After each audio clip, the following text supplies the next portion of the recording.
Good morning, students. Good morning to all. On last day, we have studied about the retailing and the types of retailing and about the departmental stores. So today, just we will go to the next chapters. So today, just we will study about the next chapter, chapter 25, the international business. So already we have studied about the international business in our economics also. So nowadays, the international business or the needs of the international business also increase day by day. So the international business always denotes all those business activities which take place beyond the geographical limits of the countries. Why we are involving in this international business means because of no one nations are having their self-reliances to producing any of the commodities. So all the nations have to depending upon any other nations in any of the ways. So the need for the international business is understood by all the nations. So the the international business denotes all those business activities which take place beyond the geographical limits of the country. It involves not only the international movements of goods and services, but also capital, personnel, technology, and intellectual properties like patent right, trademarks, know-how, and copyrights. So, the methods of conducting international business. So, what are the methods are there to conducting the international business? First one is exporting and importing. The exporting denotes selling of goods and services from the home country to a foreign country. Or if you want to sell any of the commodities to the another nations, that is called export. So importing refers to the purchasing of products from foreign country and bringing them India home countries. If we purchasing any of the commodities from the another one of the nations only for the purpose of use of the domestic countries, it is considered as a importing. Next, contract manufacturing. The contract manufacturing or outsourcing. So it connects type of international business where a firm enters into a contract with one or a few local manufacturers in foreign countries in order to get certain components of goods produced according to the specializations. It is also called outsourcing or contract manufacturing. So really we have to arrange some of the exporters or the importer on the basis of contract to the manufacturer. Next, licensing or franchising. The licensing is contractual agreement wherein one firm grants access to its plants, trade secrets, or technology to another firm in a foreign country. So the firm which grants such permissions is called licensor or franchisor, and other firm to whom the license is granted is called license or franchise. Already we have studied the franchising or the licensing. If any of the manufacturer want to sell the commodities by any of the other persons, the manufacturer have to give the license. So like that in this international business also, the manufacturer have to provide the license to the exporters. Next, joint venture. A joint venture is a business agreement wherein parties agree to develop a new entity and assets, subscribing to equity shares and thereby accessing control over enterprises and consequently sharing revenues, expenses, and the assets. So joint ventures means so some particular peoples are have to join together and they have to conduct the export or the import business. Next, foreign direct investment. So foreign direct investment means the investment made by a company The individual is one country in the business interest in another country in the form of either establishing new business operations or acquiring business assets. So already we have studied about the foreign direct investment. So if any of the foreigners want to make the investment to establish any of the companies or the industries in our home countries, for that one of the host countries have to allow. So normally on the basis of 1991 economic policies, so the global level, so we have get the chance to make the foreign direct investment. Next, the features of international business. So what are the features are there in this international business means? Under the headings we can come to know. First one is involvement of countries. The international business can take place only when transactions occurs across different countries. The transaction of money or transaction of goods and services from one nations to another nations is considered as a international business. Next, use of foreign exchange. So where countries trade with one another, it has to exchange the goods and services on the basis of foreign currencies. So nowadays all the nations are having the need of more foreign currencies, and is one of the important and the most appropriate way to earning the foreign currency is involvement in this international business. Next, legal obligations. The foreign trade is to be conducted strictly in accordance with the export and import policy of the country concerned. So there is more legal obligations are there formed by the particular nations. So on the basis of rules and regulations only, the import or export or the foreign business have to conduct. So the consent of the government is to be mandatorily obtained with reference to export and import of certain goods and services. Next, exposure to risk. The international business imposes huge risks on the parties there to due to the long distance, fluctuations of value of currency, obsolescence, sanctions, war, etc. So the foreign business or the international business also has the many risks from many factors. So next, heavy documentation work. So international business necessitates the fulfillment of a lot of formalities. The parties to international business have to execute a number of documents in the matters of conducting the international business. So many of the import and the export procedures are there. So all the procedures have to maintained by the exporter and the importer. So after fulfilling the heavy documentations work only, the international business will be occurs. Next, the difference in economic environment. The economic environment of countries involved in international business differs significantly in terms of legal framework, institutions setup, monetary and fiscal commercial policies, resources availability, production techniques, etc.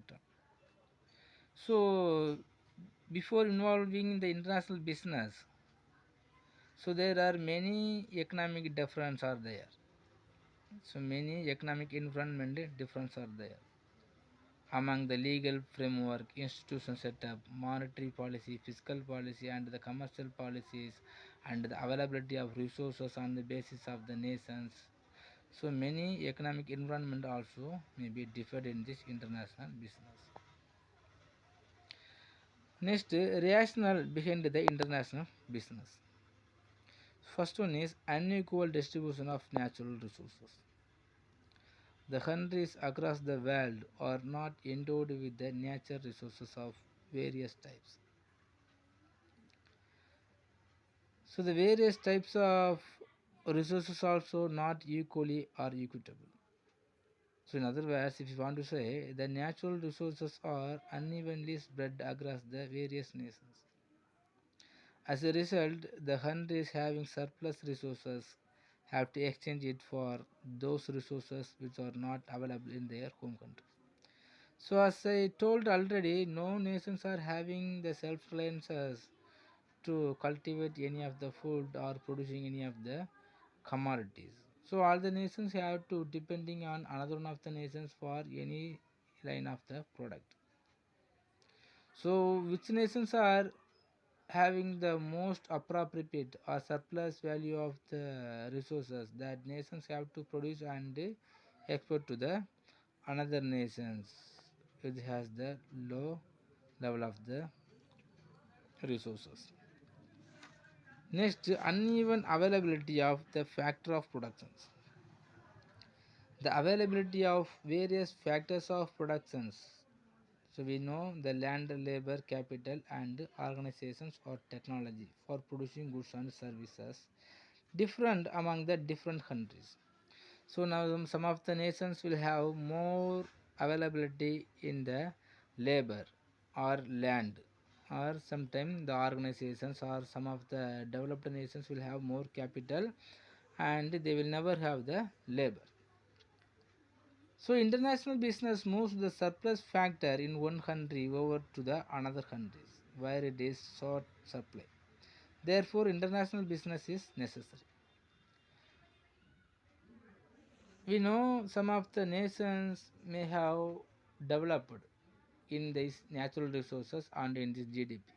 But the developed nations may have the low level of the populations and the skillful labors. And sometimes some of the developing nations such as the India and China may have more populations and less developed and less technological and skilled persons. So we have to change the factor of productions from one nation to another one of the nations for the purpose of producing any of the commodities.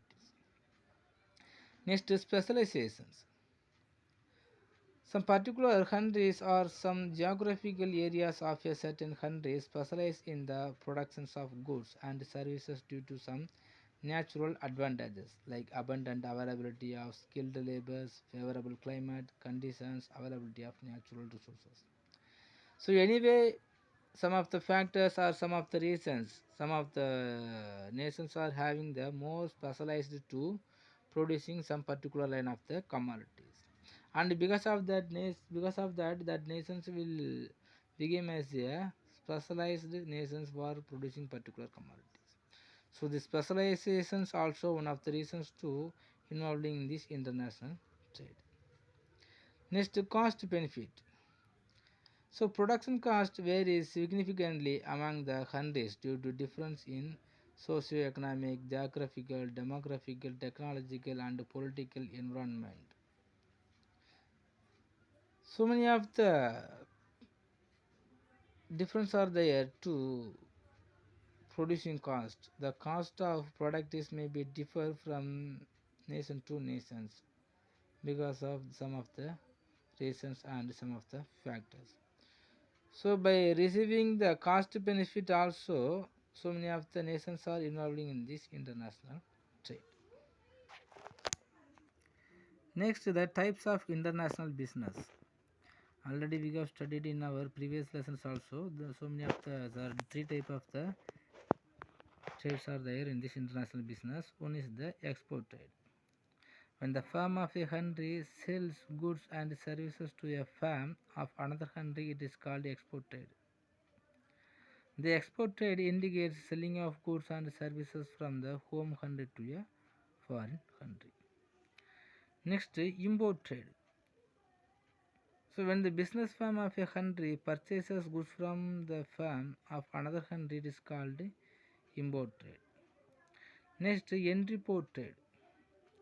Entry port trade means some of the nations will importing any of the commodities from one nations and by modifying that same commodities, and after that it will be export to the another one of the nations. Simply if you want to say about the entry port trade, for the purpose of re-exporting to the another one of the nations. If you want to import any of the commodity from one nations, that is called end-report trade. So in this end-report trade, some of the features are there. Import duty is not levied on such goods. So in this end-report trade, the countries are undertaking the end-report trade. They never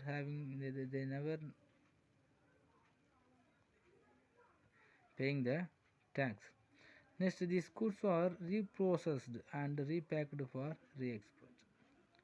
Next, such goods are kept in the bonded warehouses till they are re-exported. Next, advantages of international business.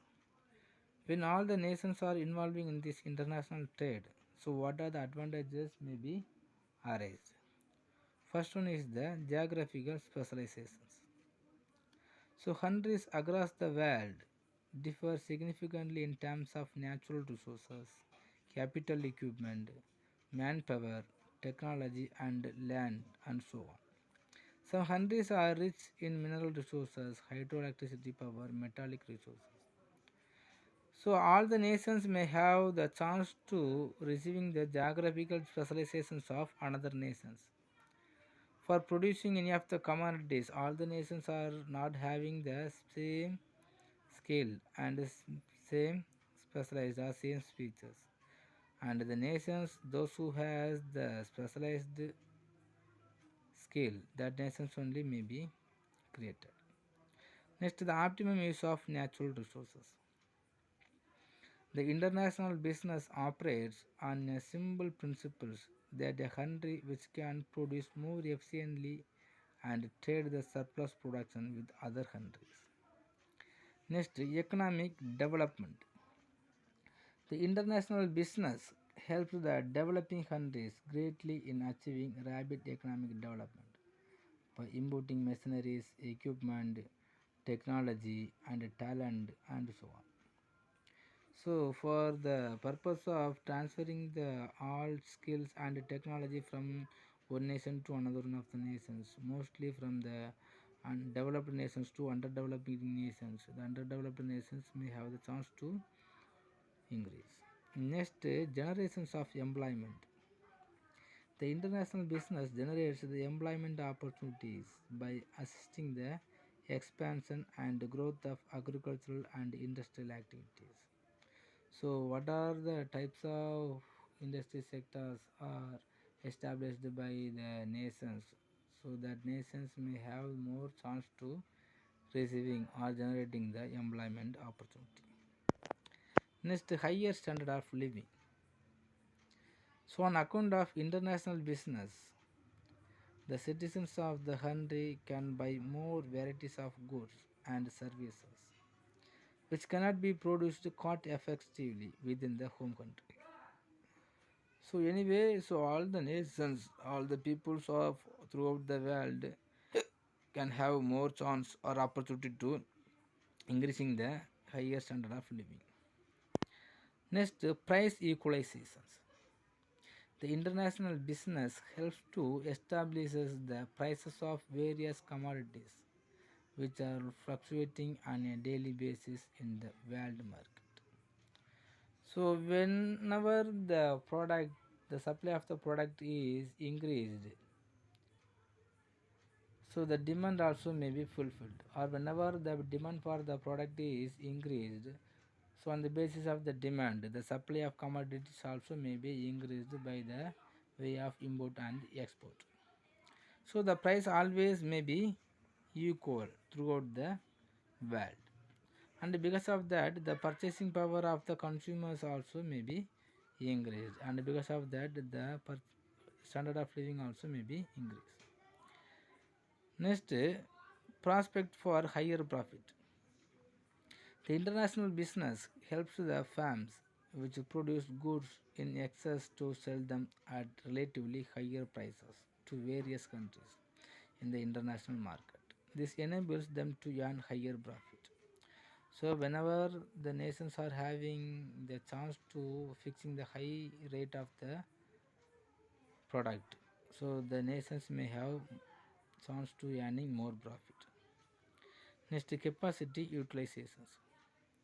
The international business enables the firms across the country to sell their goods and services on a large scale in the international market. As a result, their machinery and equipments are used to their full capacity in short very prospect of selling goods in international market. So all type of the resources are going to utilized on the basis of their full capacity. Next, international peace. The international business makes countries across the world become the interdependent while these countries are independent in their functioning. This facilitates the exchange of culture, ideas, and mutual understanding. It develops and strengthening cultural and social relations among the people of different countries. So this because of this way, so throughout the world, so all of the nations may have the peace. The international peace also may be arranged among the nations. Okay, students, I think it's enough. If you have any doubt, please ask me, and just to take the advantages of international business as your study process. Thank you.